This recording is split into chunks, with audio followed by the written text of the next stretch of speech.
ازيكم يا جماعه؟ بقالي حوالي شهر ما بنزلش فيديوهات. بتمنى الانترنت المصري كان غايب عن المدينه بتاعته، وكنت لازم ارجع عشان احميكم من الكرنج وناشريه. وفي حاجات غريبه حصلت الفتره اللي فاتت في النت وفي حياتي عموما. يعني مثلا رحت عند ماما دهب، بس للاسف لقيت المحل بتاعها قافل، وتقدروا تشوفوا قد ايه انا كنت حزين. انا كل اللي كنت عايزه حد يذاكر لي ويديني شويه حنان. ماما دهب يو بروك ماي هارت. بعد كده دخلت في وعكه نفسيه، في حاجه بسميها ازمه خمس العمر. دي ازمه انا اخترعتها ومحدش يسالني عن اعراضها او يدور على اي مصادر ليها، لاني مفيش، انا اللي مخترعها ومحدش بيعاني منها غيري. برضه محدش يقلدني ويجي ويقول انا بعاني من ازمه خمس العمر، لا، دي حاجه خاصه بيا، انا حطيت الكوبي رايتس بتاعتي عليها. بعد كده انا وبقلب سمعت عن واحد بيعالج الاكتئاب، واحد بشعر الرابر اكس اكس تنتاسيون طالع بيعمل بيت بوكس بيعالج الاكتئاب. مش كده وبس، ده لو عليك فلوس. اسمي كريم عبد العزيز، عليا 3 جنيه سوبر ماركت، ممكن فيديو ليا تفرحني وادفعهم. او وقعت من التروسيكل ورجلك اتكسرت. يا اسطى انا وقعت من التروسيكل ومكتئب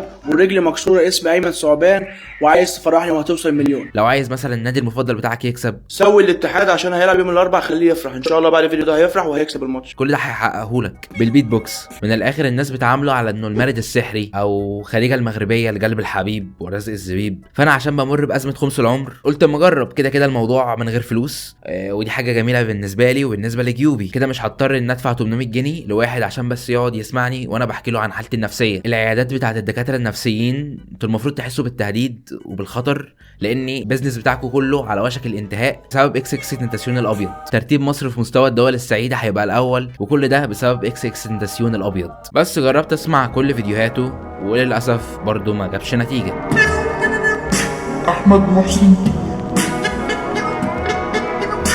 لحد ما وانا قاعد سمعت الخبر ده، عمو ابراهيم خرج من السجن، وده كان شيء كفيل انه يرجع الابتسامه على وشي من تاني. البرو بقى على الاسفلت، وربنا ينتقم من اي مرشد من الاخر بقى. ولو انتوا ما تعرفوش، فعمو ابراهيم مش مجرد تيك توكر عابر بالنسبه لي، لا، he was like a father to me. حاجه كده مش هعرف اوصف العلاقه على الانترنت الصراحه. الراجل ده كان بيمثلني شكلا ومضمونا، لحد ما للاسف سجنوه بسبب انه شتم الفلاحين. انا مش فاهم بجد، يعني ليه في حد ممكن يتسجن بسبب حاجه زي كده؟ بجد دول لو شافوا مثلا الجروب شات بتاعنا واصحابي واهانه الاعراق اللي فيه، تبقى انا خلاص، انا خلف القبضان للابد. وواضح انه كان مضرب عن الطعام، لاني وشه تحسه خاسس للاسف، او انا ما اعرفش ايه هو نوع السجن اللي بتدخله وبتطلع منها وانت عيونك متغيره ووشك خاسس وشعرك بيبقى احلى. قبل ما يدخل وشه كده تحس كان طافح عليه ملامح الرجوله، خرج تحسه بقى فين بوي.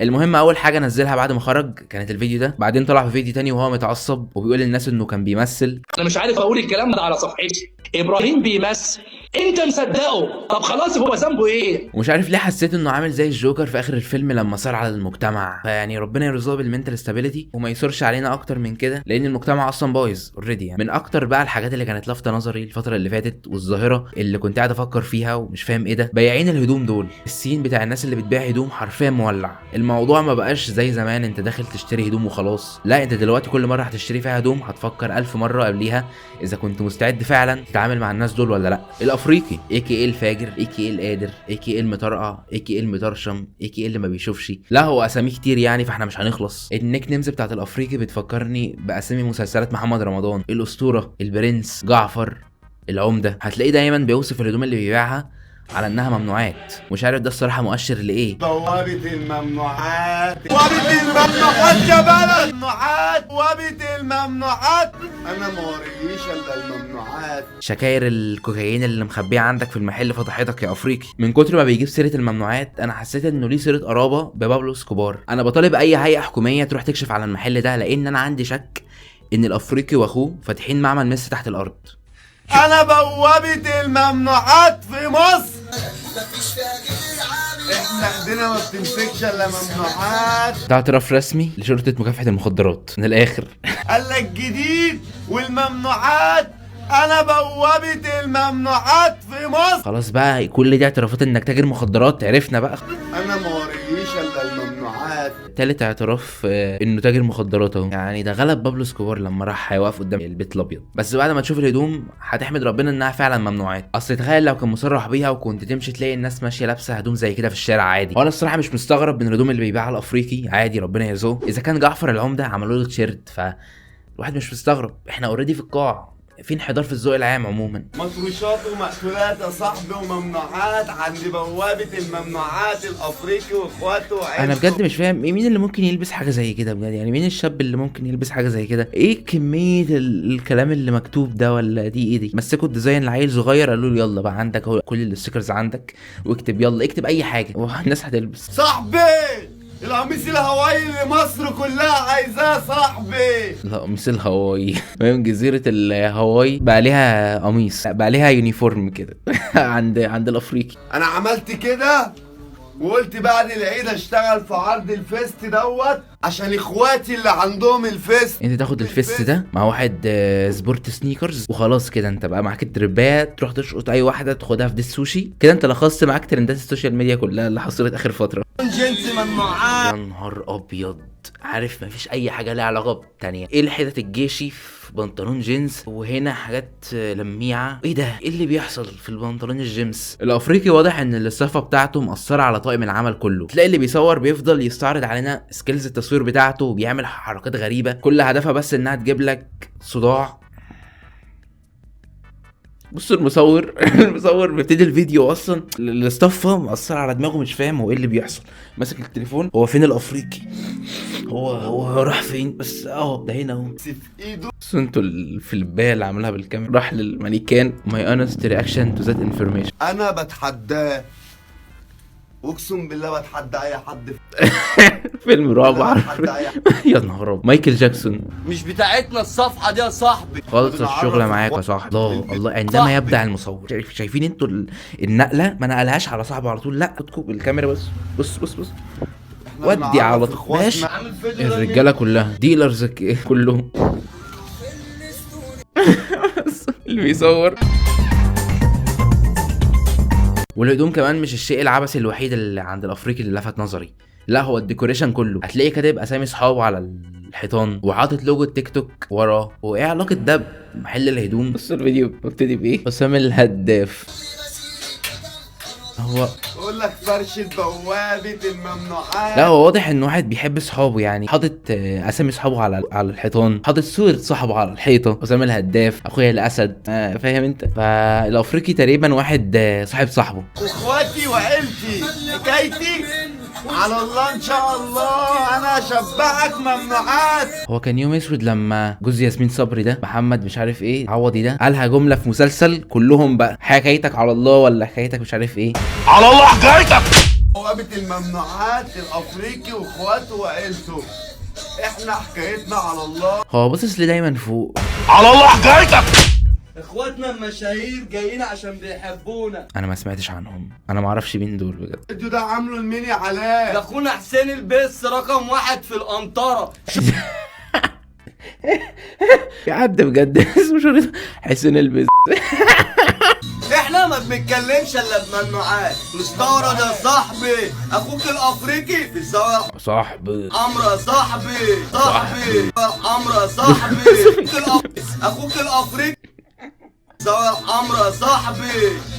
اخوك الافريقي في الزاوية الحمرا يا صاحبي. محدش يجي مع الافريقي مطرقع ومصر حتى هو مش فاهم النيك نيمز بتاعته. بلدنا التانية الجمالية واخدين بقى ايه يا صاحبي؟ متلازمة يا صاحبي، هو مفيش يعني لازم كل فيديو يا صاحبي. واخدين بقى ايه يا صاحبي؟ واخدين تيشيرتات ب 150 جنيه. استورد يا صاحبي. يا صاحبي هو ده يابا الراجل المظبوط المطرقع المطرشم اللي ما بيفهمش. شتمه في السكة. الله ما بيفهمش. صاحبي جايبين لك 5 شماعات اوفر سايز. انا يا رب بعد الفيديو ده بس من كميه الاصاحب اللي سمعتها يعني يا رب اتعامل حياتي عادي من غير ما كل ثانيه اقول يا صاحبي في الكلام. انا متاكد بعد الفيديو ده هفضل كلمه يا صاحبي دي ملازماني في اي كلام انا بقوله، لان انا بقول الكلام بسرعه. وقعوا الوش. اتفرج كده يا صاحبي. ورينا يا صاحبي. ممنوعات يا صاحبي. خلص الكلام يا صاحبي. جاي لي من حلوان، الراجل ده شقيان، قال لي عايز البس منطلون جينز يا صاحبي عشان انا شقيان. طلعت له منطلون. ايه علاقه ان راجل شقيان بانه عايز يلبس منطلون جيمز؟ ما هو انا ممكن ما اكونش شقيان لو رحت له وقلت له عايز منطلون جيمز، هل هيمنع؟ لك احنا تعبانين بنمسك ممنوعات.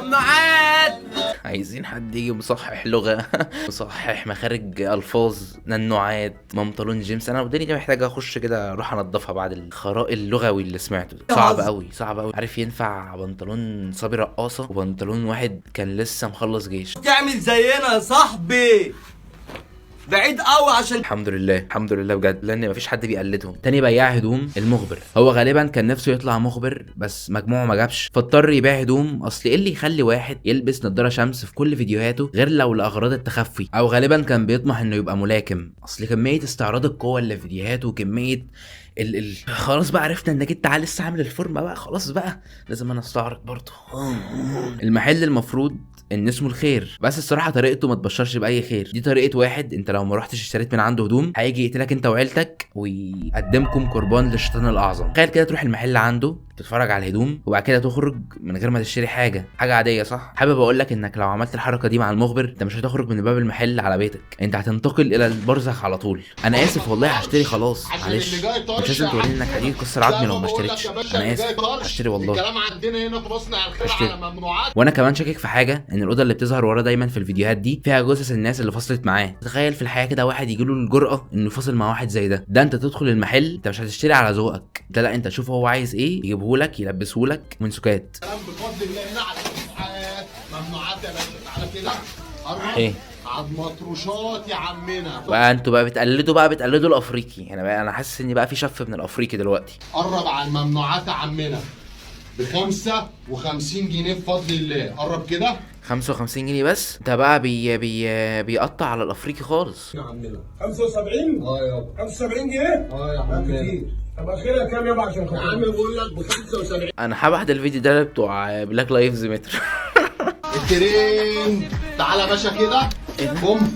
هو ده اللوجو بتاع بلاي بوي زي ما انت ما شايف 3 قطع شروال ومعاهم 13 قطعه تيشيرت. انا نفسي افهم يعني ايه بجد شروال. ايه شروال؟ في حاجه اسمها شروال بجد؟ انا فاكرهم بيتروشنهم بيقولوا على السروال شروال. 1000 جنيه تاخدهم تبيعهم. بصوا حاطط التيشيرت على المصور ازاي. تيشيرت ب 1000 جنيه تاخدهم تبيعهم. طبعا المصور يعني لو فتح بقه انتوا عارفين اللي هيحصل له. 10/4 لحد 20/4 عمنا. بص كده يا باشا على التفاصيل، حاجه فول كفر. ايه بجد ايه بجد الحاجات اللي بيتباعوا على التيشيرتات دي يا جدعان؟ البتاع ده بيبقى موجود في خلفيات التليفونات النوكيا. بفضل الله ليك حريه الاختيار، تختار المقاس واللون والموديل اللي انت دي حاجه اشك فيها الصراحه، ودي طيبه زياده منك ان في حريه الاختيار. البياع الثالث الليفل الاخطر، لو بتعاني من اي مرض في ودانك بتكره الاصوات العاليه يا ريت تقفل الفيديو لحد هنا. بعيدا عن ان هو والمخبر لازم يوصلوا لنا في فيديوهاتهم رسائل خفيه انهم يكرهوا المانيكان. لازم في كل فيديو يبداوا وهو بيكسر او بيحدف حاجه. مش عارف ايه هي التروما اللي حصلت له من المانيكان خلته يكرههم للدرجه دي، انما ده اللي يخليه ياخد المركز الاول في اكتر البياعين خطوره على البشريه، انه مش بس ماشي على فلسفه المخبر بانه يكسر اي حاجه، لا ده هيخطب طبلة ودنك.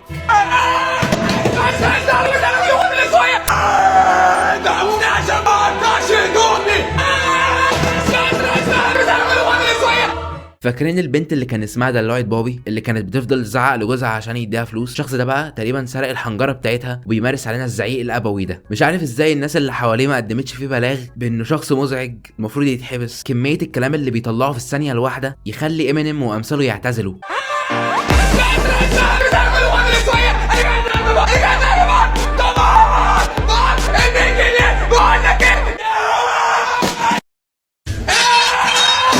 انا بجد عايز اعرف ايه هي نوع المنشطات اللي بياخدها عشان يبقى في كل فيديو بنفس الباور ده. بس في الاخر البياعين دول مش مجرد بياعين، دول بيقدموا تضحيه كبيره قصاد اللي بيعملوه. واحد كده مبدئيا بيضحي بالبضاعه بتاعته، وواحد تاني بيضحي باحباله الصوتيه ومستعد يكسر لك المحل كله عشان تشتري من عنده، وواحد بيضحي بصحته والرئتين بتوعه وانه ممكن يتمسك في قضيه تهريب مخدرات عشان بس يعرف يجيب لك الممنوعات. بس انا طبعا بحمد ربنا ان انا بلبس التيشيرت ده ومش بضطر ان احتك باي شكل من الاشكال بحد من دول. بس كده الفيديو يكون خلص. ما تنسوش تعملوا لي فولو على الانستجرام، ولو الفيديو عجبكم اعملوا لايك وسبسكرايب، واشوفكم الفيديو الجاي.